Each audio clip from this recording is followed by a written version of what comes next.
Привет, друзья! Ну что ж, завершается среда. Уже третий день, как мы знаем, результаты голосования в Армении. И, конечно, каждый пытается отрефлексировать, к чему приведет результат, полученный премьер-министром Пашиняном и гражданским договором, к чему этот результат приведет весь Южный Кавказ. Безусловно, сейчас многие обсуждают, каким образом Пашинян будет реализовывать свое обещание по части изменения Конституции Армении, устранения территориальной претензий к Азербайджану, который легли в основу оккупации, захвата азербайджанских земель в Карабахе.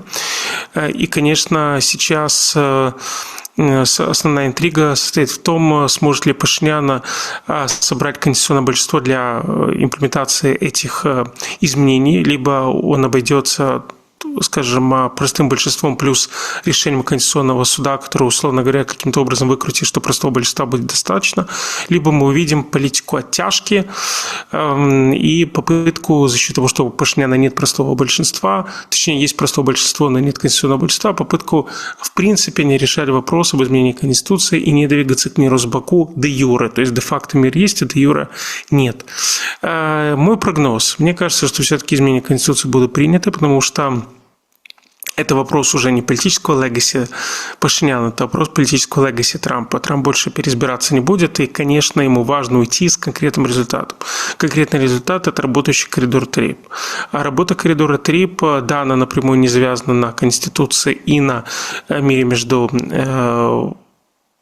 Армении и Азербайджаном, но мы помним, что президент Трамп в августе прошлого года собирал Пашиняна и Алиева, и при президенте Трампе была подписана декларация, Вашингтонская декларация, которая, собственно, предопределила сближение двух стран, и в этой декларации было задекларировано, что стороны двигаются к миру. Также министры иностранных дел парафировали парафировали договор, мирный договор.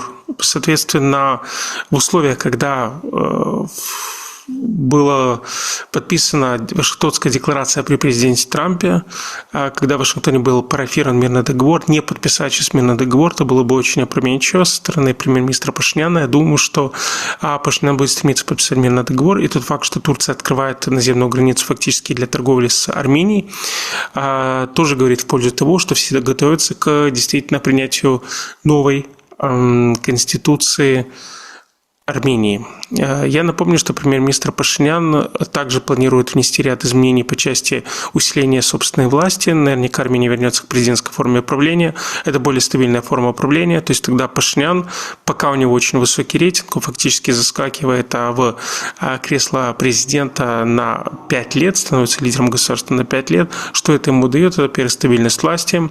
А с другой стороны, это более оперативная система принятия решений, это выстраивание вертикали власти, и это все-таки ощущение не временщика, хотя Пашинян не временщик, он 3 раза побеждал на выборах и после второй проигранной Карабахской войны. Но, тем не менее, когда ты президент, все-таки это по-другому воспринимается. Кстати, надо сказать, что, вы знаете, я часто думаю об итогах Второй Карабахской войны. Мне кажется, победа Азербайджана и самое главное, то, что люди поддержали тогда Пашиняна, это во многом стало прелюдией к нынешней победе Пашиняна. Тогда люди, да, мы не знаем, сколько конкретно людей вот сегодня проголосовало за Пашиняна именно потому, что они за мир с Азербайджаном, а не потому, что ему нравится, как Пашинян проводит реформу у себя в стране. Но тогда, в 2021 году, после проигранной войны, то, что люди поддержали Пашиняна, это однозначно означало, что эти люди за мир с Азербайджаном, по крайней мере, не против войны с Азербайджаном. Поэтому любые спекуляции в отношении настроений в Армении, равно как и в Азербайджане, я считаю контрпродуктивными, но очевидно, что и тут показательно не голосование этого года, а голосование 2021 года.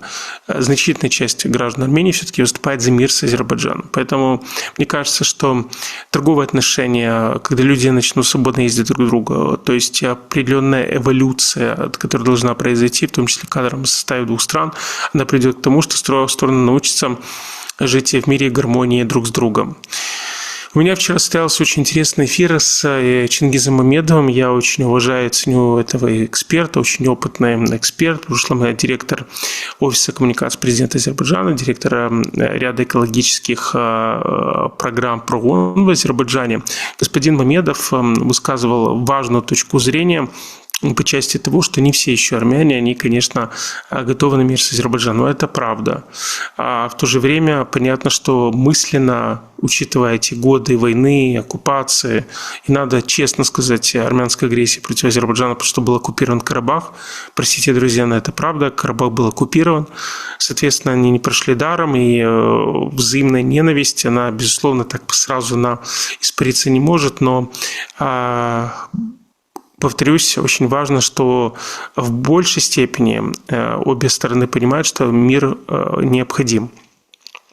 И мы с господином Медовым поднимали вчера вот эту важную тему. Я лишь считаю, что мы, собственно, оттолкнулись от поста глубоко уважаемого Тофика Зульфугарова, министра иностранных дел. Я лишь считаю, что нужно понимать, что в Армении читают все, что пишут в Азербайджане. Когда господин Зульфугаров написал о том, что, дескать, Армении необходим железный кулак для того, чтобы и другие 50% граждан Армении, они осознали необходимость мира с Азербайджаном, и это потом срезонировало в армянских СМИ, пабликах и так далее. Я считаю, что это действительно контрпродуктивно, потому что одно дело, когда говорю, что это я. Во-первых, я не гражданин Азербайджана, а во-вторых, кто я такой? Неофициальное не лицо, не дипломат, даже пусть другой страны, да, но я в данном случае не то чтобы тут с меня взятки гладкие, нет.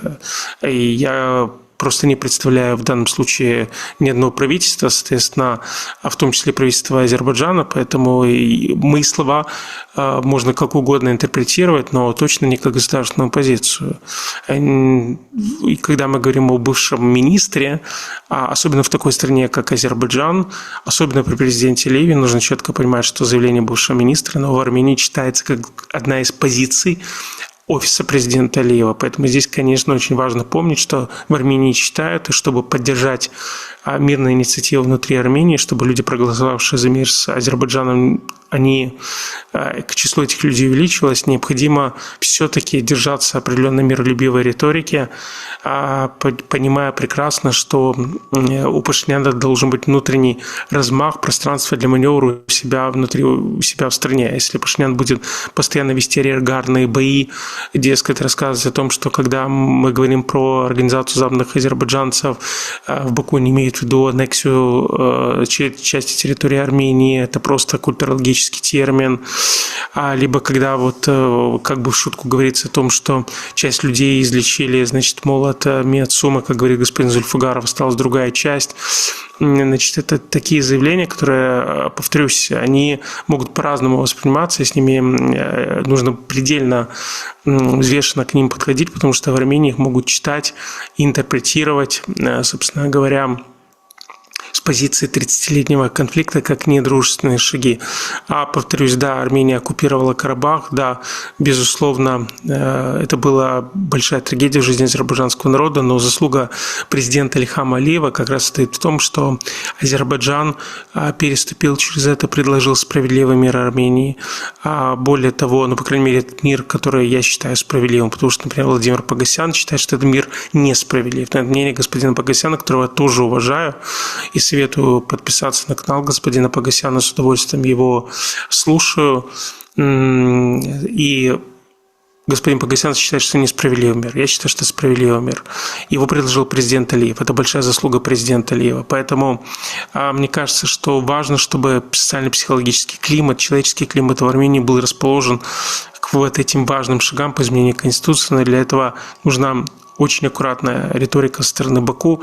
И если присмотреться, президент Азербайджана понимает, будучи мудрым политиком, будучи мудрым дипломатом, у него фантастическое образование. Знаете, вот мне иногда там разные дураки в комментариях пишут о том, что вот вы льстите президенту Алиеву. Друзья, я не льщу президенту Алиеву, мне абсолютно не нужно льстить президенту Алиеву. Я просто говорю как данность. Есть вещи, с которыми я, как наблюдатель, не согласен. Например, в Азербайджане я об этом говорю, что в части это касается, скажем, журналистов. Да, мы знаем, что было дело, значит, и Майдан ТВ, и ряда других СМИ, где фактически осуществлялся прессинг, да, вот в адрес оппозиционных медиа в Азербайджане. Я понимаю, почему это делается, понимаю скажем, закон системы, да, закон этого административного катка, почему это делается. Более того, я не считаю, что всегда оппозиционная пресса, она справедлива. Извините, если оппозиционная пресса, она полощет, значит, какую-то информацию, связанную с семьей президента. Я считаю, что это абсолютно неправильно. Я публично выступал против этого. Я считаю, что это в верхней степени некорректно, потому что президент Алиев сделал феноменальные вещи для Азербайджана, восстановив гордость Азербайджана, территориальную целостность. Без лидера государства это сделать невозможно.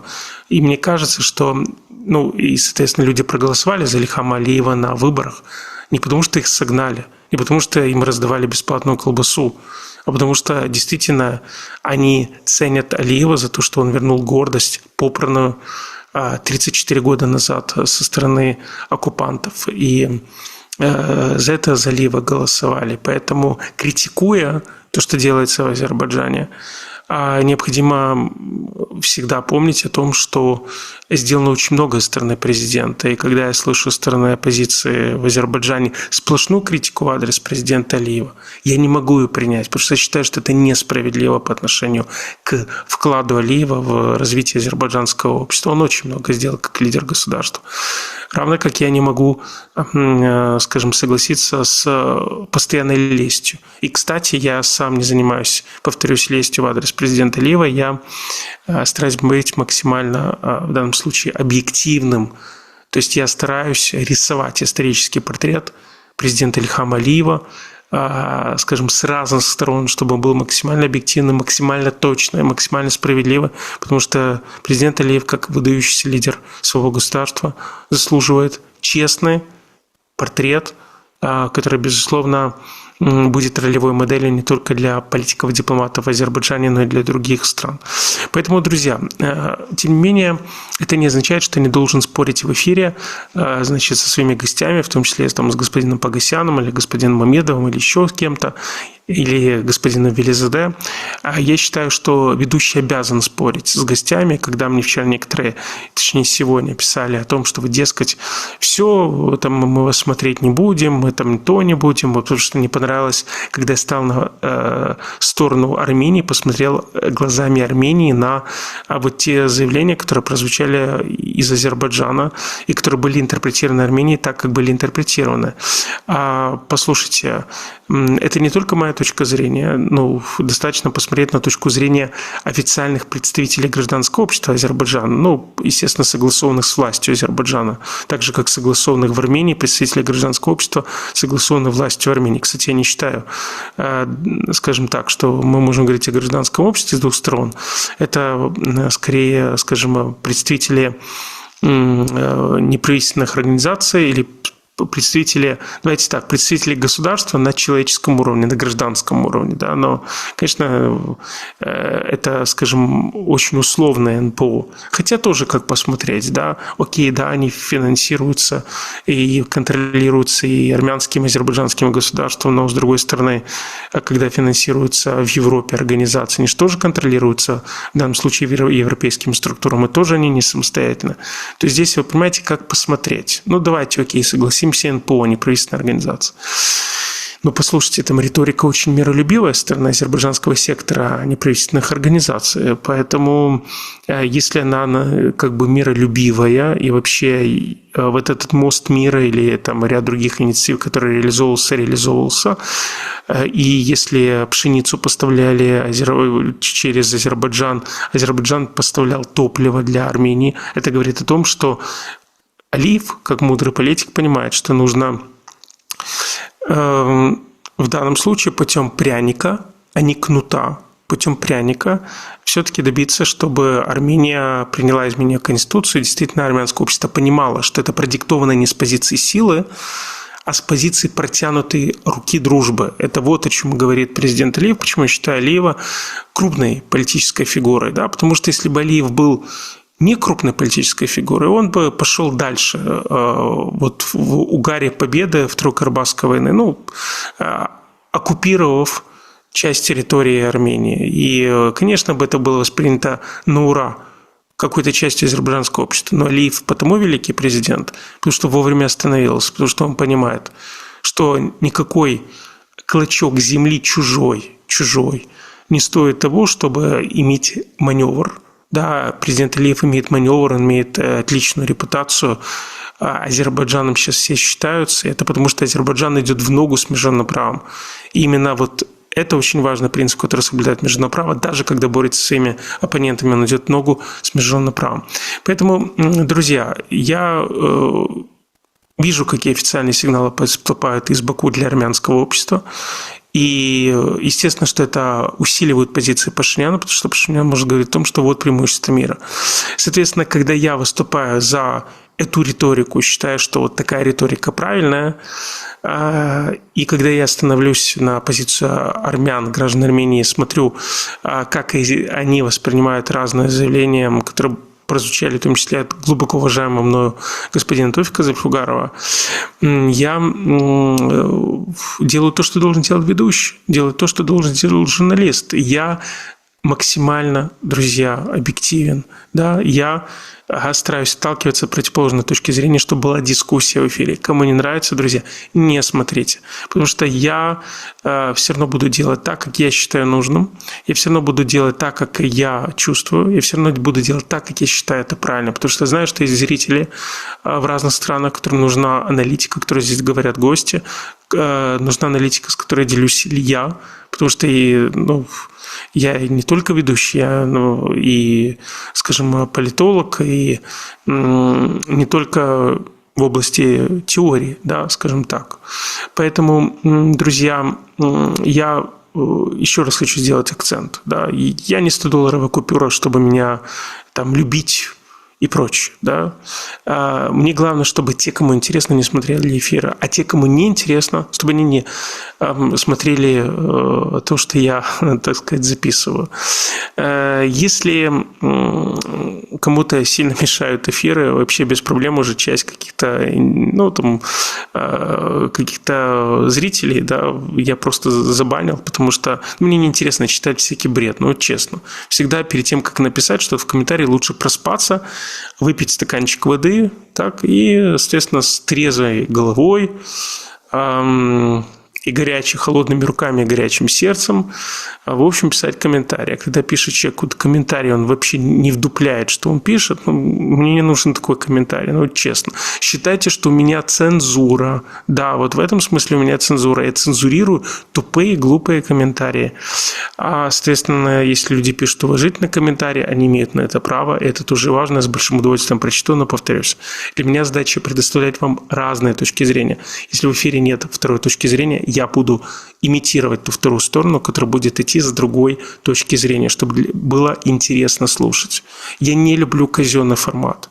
Я не могу сидеть с постной физиономией и бубнить какие-то вещи, нести какую-то колесицу и там, то есть зазомбированно смотреть на вас, и чтобы вы зазомбированно смотрели на меня, считая, что вот это стандарт. Я не люблю абсолютно вот этот, знаете, казенный, скажем, государственный стандарт телевидения. Я считаю, что YouTube для того создан, чтобы можно было спорить с гостями, чтобы вам было интересно. Поэтому, друзья, пожалуйста, подписывайтесь на канал, кому интересно, отписывайтесь. И поверьте, я, абсолютно, меня, честно, не забавляют всякие там глупые комментарии. Естественно, там, повторюсь, я побанил кучу людей. Но они меня никак не колеблют, эти комментарии. Честно, друзья, я просто знаю, что есть много зрителей из разных стран, из Армении, из Азербайджана, из Грузии, которым нравятся эфиры, которым нравится формат, а дураки, которым не нравятся, друзья, естественно, не все дураки, да, потому что дураки те, которые пишут гадости, а те, которым не нравится, нормально, это оппоненты, с ними можно говорить, можно апеллировать какими-то аргументами к ним, да, потому что они предлагают свой аргумент. Друзья, повторюсь, если вам не нравится, идите на другой канал, где будут постоянно говорить то, что вы хотите слушать, да, расчесывать ваши эрогенные зоны. Простите, но я не умею расчесывать эрогенные зоны и делать так, чтобы вам было хорошо, чтобы вы просто, были счастливы от того, что я говорю, именно то, что вы хотите услышать, что вы просто находились в состоянии какого-то ража от каждого слова, потому что оно попадает в какой-то ваш нарратив, который вы себе там напридумали.